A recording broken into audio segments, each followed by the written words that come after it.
ನಮಸ್ತೆ friends, welcome back to my channel. ಇವತ್ತಿನ ಒಂದು ವಿಡಿಯೋದಲ್ಲಿ ಬಹಳ ಇಂಪಾರ್ಟೆಂಟ್ ಇನ್ಫಾರ್ಮೇಶನ್ ಇದೆ. ದಯವಿಟ್ಟು ವಿಡಿಯೋನ ಪೂರ್ತಿಯಾಗಿ ನೋಡಿ. ಹೊಸದಾಗಿ ಚಾನಲ್ ನೋಡ್ತಿದ್ದೀನಿ, ಸಬ್ಸ್ಕ್ರೈಬ್ ಮಾಡ್ಕೊಳ್ಳಿ. ಹಾಗೆ ಪ್ರತಿಯೊಬ್ಬರು ವಿಡಿಯೋಕ್ಕೆ ಒಂದು ಲೈಕ್ ಕೊಡುವ ಮೂಲಕ ಸಪೋರ್ಟ್ ಮಾಡಿ. ಓಕೆನಾ?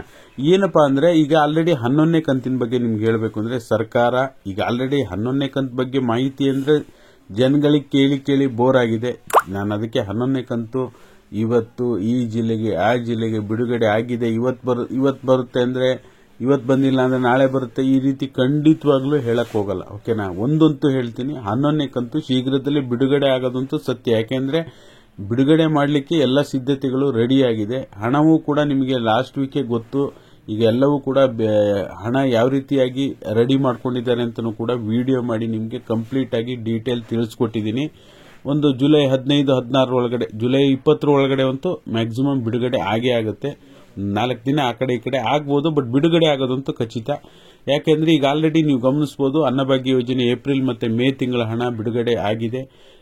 ಮೇ ತಿಂಗಳ ಹಣ ಕೂಡ ಫಾಸ್ಟ್ ಆಗಿ ಬಿಡುಗಡೆ ಆಗ್ತಿದೆ. ಓಕೆನಾ? ದಿನನಿತ್ಯವೂ ಕೂಡ ನೂರಾರು ಜನ ಕಮೆಂಟ್ ಮಾಡಿ ತಿಳಿಸ್ತಾ ಇದ್ದಾರೆ, ಮೇ ತಿಂಗಳ ಅನ್ನಭಾಗ್ಯ ಹಣ ಬಿಡುಗಡೆ ಆಗಿದೆ ಸರ್, ನಮಗೆ ಜಮಾ ಆಗಿದೆ ಅಂತ. ನೀವು ಕೂಡ ಬಿಡುಗಡೆ ಆದರೆ ಕಮೆಂಟ್ ಮಾಡೋ ಮೂಲಕ ತಿಳಿಸಿ.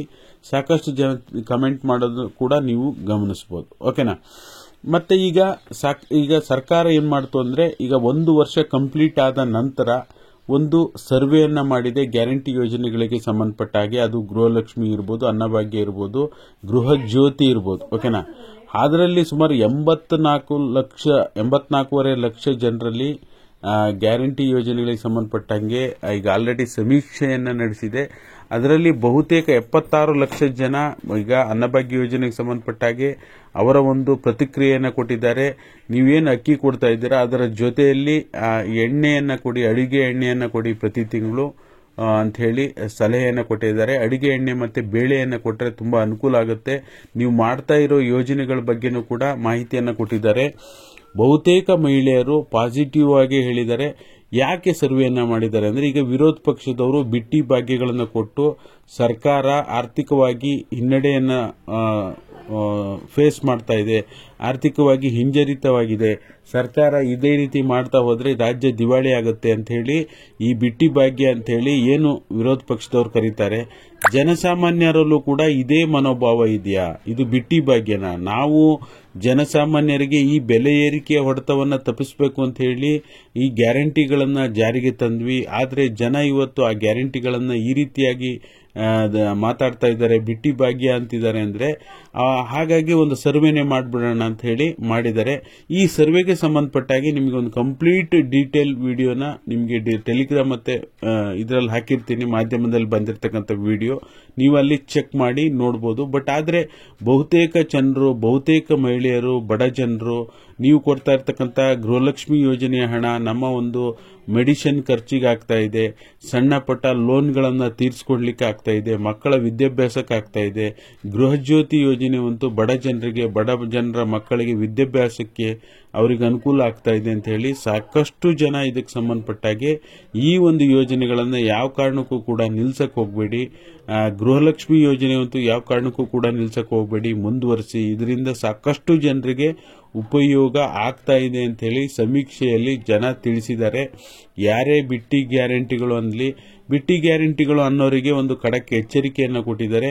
ನಿಮಗೆ ಬೇಡ ಅಂದ್ರೆ, ಬಿಜೆಪಿಯವರು ಬಾಯಲ್ಲಿ ಹೇಳೋದು ಬಿಟ್ಟಿ ಗ್ಯಾರಂಟಿ, ಬಿಜೆಪಿಯವರು ಅಂತಲ್ಲ, ಕೆಲವೊಂದೊಂದು ಮಾಧ್ಯಮಗಳಲ್ಲಿ ನೋಡಿರ್ಬೋದು, ಗ್ಯಾರಂಟಿಗಳಿಂದ ಹಂಗಾಗಿದೆ ಹಿಂಗಾಗಿದೆ ಅಂತ ಹೇಳಿ ನೀವೇನ್ ಹೇಳ್ತಾ ಇದ್ದೀರಾ. ನಿಮಗೆ ಬೇಡ ಅಂದ್ರೆ ನೀವು ಕ್ಯಾನ್ಸಲ್ ಮಾಡ್ಕೊಳ್ಳಿ. ಗೃಹಲಕ್ಷ್ಮಿ ಯೋಜನೆ ಬೇಡ ಅಂದ್ರೆ ಕ್ಯಾನ್ಸಲ್ ಮಾಡ್ಕೊಳ್ಳಿ, ಗೃಹ ಜ್ಯೋತಿ ಯೋಜನೆ ಬೇಡ ಅಂದ್ರೆ ಕ್ಯಾನ್ಸಲ್ ಮಾಡ್ಕೊಳ್ಳಿ. ನೀವ್ಯಾಕೆ ಈ ರೀತಿಯಾಗಿ ಬಂದು ಇದ್ರ ಬಗ್ಗೆ ಮಾತಾಡ್ತೀರಾ ಅಂತ ಹೇಳಿ, ಬಿಟ್ಟಿ ಗ್ಯಾರಂಟಿಗಳು ಅಂತ ಹೇಳಿ ಹೇಳ್ತೀರಾ ಅಂತ ಹೇಳಿ ಒಂದು ಎಚ್ಚರಿಕೆಯನ್ನ ಕೊಟ್ಟಿದ್ದಾರೆ. ಯಾರಿಗೆ ಬೇಡ, ಯಾರಿಗೆ ಇದ್ರ ಬಗ್ಗೆ ವಿರೋಧ ಇದೆ, ನೀವು ಕ್ಯಾನ್ಸಲ್ ಮಾಡ್ಕೊಳ್ಳಿ ಅಂತ ಹೇಳಿ ಸರ್ಕಾರ ಎಚ್ಚರಿಕೆಯನ್ನ ಕೊಟ್ಟಿರುವಂತದ್ದು. ಓಕೆನಾ? ಹಾಗಾಗಿ ಈ ಗ್ಯಾರಂಟಿ ಯೋಜನೆಗಳ ಬಗ್ಗೆ ಸಮೀಕ್ಷೆಯಲ್ಲೂ ಕೂಡ ಇದೇ ಬಂದಿದೆ. ಬಹುತೇಕ ಜನರು ಗ್ಯಾರಂಟಿಯ ಪ್ರಯೋಜನಗಳನ್ನು ಪಡ್ಕೊಂತಾ ಇದ್ದಾರೆ. ಅದರಲ್ಲೂ ಗೃಹಲಕ್ಷ್ಮಿ ಯೋಜನೆ ಮತ್ತು ಅನ್ನಭಾಗ್ಯ ಯೋಜನೆ ಮಾತ್ರ ಈ ಸರ್ಕಾರ ಅಂತಲ್ಲ, ಮುಂದಿನ ಯಾವ ಸರ್ಕಾರ ಬಂದ್ರು, ಇದೇ ಸರ್ಕಾರ ಮತ್ತೆ ಬಂದ್ರು ಮುಂದುವರಿಸಲಿ, ಬೇರೆ ಸರ್ಕಾರ ಬಂದ್ರು ಮುಂದುವರಿಸಲೇಬೇಕು ಅಂತ ಹೇಳಿ ಜನರ ಅಭಿಪ್ರಾಯವನ್ನ ವ್ಯಕ್ತಪಡಿಸ್ತಾ ಇರೋದಂತೂ ನಿಜ. ಹಾಗಾಗಿ ಈ ಗ್ಯಾರಂಟಿ ಯೋಜನೆಗಳನ್ನ ನಿಲ್ಲಿಸುವಂತ ಕೆಲಸಕ್ಕೆ ಕೈ ಹಾಕೋದಿಲ್ಲ ಸರ್ಕಾರ.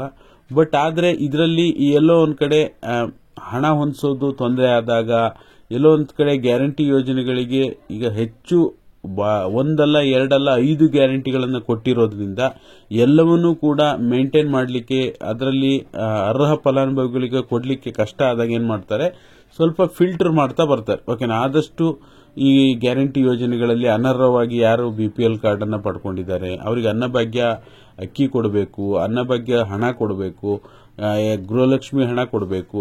ಹಾಗಾಗಿ ಏನ್ ಮಾಡ್ತಾರೆ, ಈಗ ಅರ್ಹ ಫಲಾನುಭವಿಗಳಿಗೆ ಮಾತ್ರ ಅಂತ ಹೇಳಿ ಕೊಡ್ತಾ ಹೋಗ್ತಾರೆ. ಈಗ ಆಲ್ರೆಡಿ ನಿಮಗೆ ಗೊತ್ತಿದೆ, ನಾನು ಕೂಡ ನಿಮಗೆ ಹೇಳಿದ್ದೀನಿ, ನಿಮಗೀಗ ಅನರ್ಹತೆಯನ್ನು ಯಾವ ರೀತಿ ಪರಿಶೀಲನೆ ಮಾಡ್ತಾರೆ ಅಂತ.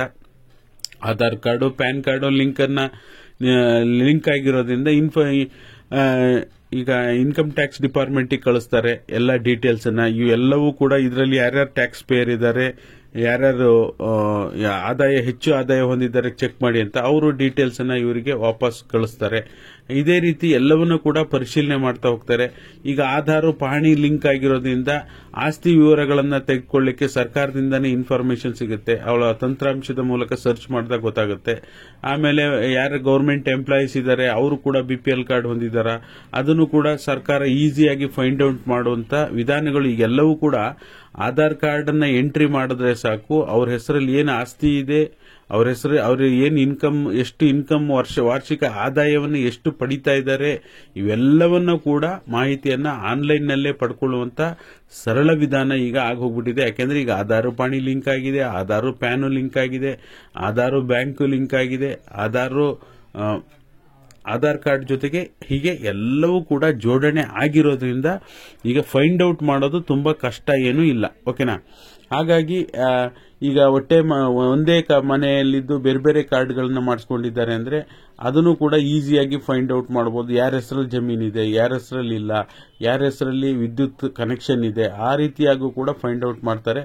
ಬಟ್ ಕೆಲವೊಬ್ಬೊಬ್ರು ಕಮೆಂಟ್ ಮಾಡಿ ಕೇಳ್ತಾ ಇದ್ದೀರಾ, ಸರ್ ನಾವು ಬೇರೆ ಕಡೆ ಮನೆಯಲ್ಲಿದ್ದೀವಿ, ಅಪ್ಪ ಅಮ್ಮ ಬೇರೆ ಕಡೆ ಇದ್ದಾರೆ, ನಾವೇ ಬೇರೆ ಬಾಡಿಗೆ ಮನೆಯಲ್ಲಿದ್ದೀವಿ ಅಂದ್ರೆ ನಿಮ್ಗೇನು ತೊಂದರೆ ಇಲ್ಲ. ಬಾಡಿಗೆ ಮನೆಯಲ್ಲಿ ಯಾರು ವಾಸವಾಗಿದ್ದೀರಾ, ಅಪ್ಪ ಅಮ್ಮ ಒಂದ್ ಕಡೆ ಇದ್ದಾರೆ, ನೀವು ಒಂದ್ ಕಡೆ ಇದ್ದೀರಾ, ನೀವು ಅಲ್ಲಿ ಕಾರ್ಡ್ ಮಾಡಿಸ್ಕೊಂಡಿದ್ದೀರಾ ಅಂದ್ರೆ ನೀವೇನು ವರಿ ಮಾಡುವಂತ ಅವಶ್ಯಕತೆ ಇಲ್ಲ. ಖಂಡಿತವಾಗ್ಲೂ ನೀವು BPL ಕಾರ್ಡ್ ಬಾಡಿಗೆ ಮನೆಯಲ್ಲಿ ಇದ್ದೀರಾ ಅಥವಾ APL BPL, ಓಕೆನಾ, ನೀವು ಒಂದೇ ಮನೆಯಲ್ಲಿದ್ದು 4-5 ಕಾರ್ಡ್ ಮಾಡ್ಕೊಂಡಿರೋ ಲೆಕ್ಕ ನಿಮಗೆ ಕನ್ಸಿಡರ್ ಆಗೋದಿಲ್ಲ ಅಂತ ನಾನು ಹೇಳಲಿಕ್ಕೆ ಬಯಸ್ತಿದ್ದೇನೆ. ಓಕೆನಾ, ಹಾಗಾಗಿ ಯಾರು ಕೂಡ ವರಿ ಮಾಡುವಂತ ಅಗತ್ಯ ಇಲ್ಲ. ಇದು ಅರ್ಹತೆ ಇರತಕ್ಕಂಥವರಿಗೆ, ನಿಜವಾದ ಬಡವರಿಗೆ, ನಿಜವಾಗಿಯೂ ಆದಾಯ ಕಡಿಮೆ ಇರೋಂಥವರಿಗೆ ಏನೂ ಪ್ರಾಬ್ಲಮ್ ಇಲ್ಲ. ಓಕೆನಾ, ನೀವೇನು ಕೂಡ ವರಿ ಮಾಡುವಂತ ಅಗತ್ಯ ಇಲ್ಲ. ನಮ್ಮ ಕಾರ್ಡು ಕ್ಯಾನ್ಸಲ್ ಆಗುತ್ತಂತ. ಆದಾಯ ಹೆಚ್ಚಿದ್ದು ಕೂಡ ಅದರಲ್ಲೂ ಏನ್ ಮಾಡ್ತಾರೆ ಅಂದ್ರೆ ಫಸ್ಟ್ ಸ್ಟೆಪ್ ಅಲ್ಲಿ ತುಂಬಾ ಆದಾಯ ಇದ್ದು ಅವರಿಗೆ ಅರ್ಹತೆನೇ ಇಲ್ಲಪ್ಪ ಅನ್ನೋರ್ನ ಫಸ್ಟ್ ಟಾರ್ಗೆಟ್ ಮಾಡ್ತಾರೆ. ಓಕೆನಾ, ಎಲ್ಲರನ್ನೂ ಕ್ಯಾನ್ಸಲ್ ಮಾಡೋಲ್ಲ. ಯಾಕೆಂದ್ರೆ ಈಗ 1,20,000 ಆದಾಯನೇ ಹಿಡ್ಕೊಂಡು ಹೋಗಕ್ ಬರಲ್ಲ. ಓಕೆನಾ, ಈಗ ಕೂಲಿ ಮಾಡೋರು ಸಹ 800-900 ರೂಪಾಯಿ ದುಡಿತಾರೆ, ಅವ್ರಿಗೂ ಅವ್ರ ಕಾರ್ಡನ್ನು ಕ್ಯಾನ್ಸಲ್ ಆಗುತ್ತೆ ಅಂತ ಹೇಳೋದಕ್ಕಾಗಲ್ಲ. ಬಸ್ಟ್ ಜಾಸ್ತಿ ಆದಾಯ ಇದ್ದು ಮಾಡಿಸ್ಕೊಂಡವ್ರನ್ನ ಫಸ್ಟ್ ಟಾರ್ಗೆಟ್ ಮಾಡಿ ಫಸ್ಟ್ ಅಂತವನ್ನ ಕಟ್ ಮಾಡ್ತಾರೆ. ಓಕೆನಾ, ಇದಾಗಿತ್ತು ಈ ಕ್ಷಣದ ಮಾಹಿತಿ. ಸಬ್ಸ್ಕ್ರೈಬ್ ಮಾಡ್ಕೊಳ್ಳಿ, ಲೈಕ್ ಮಾಡಿ. Thank you.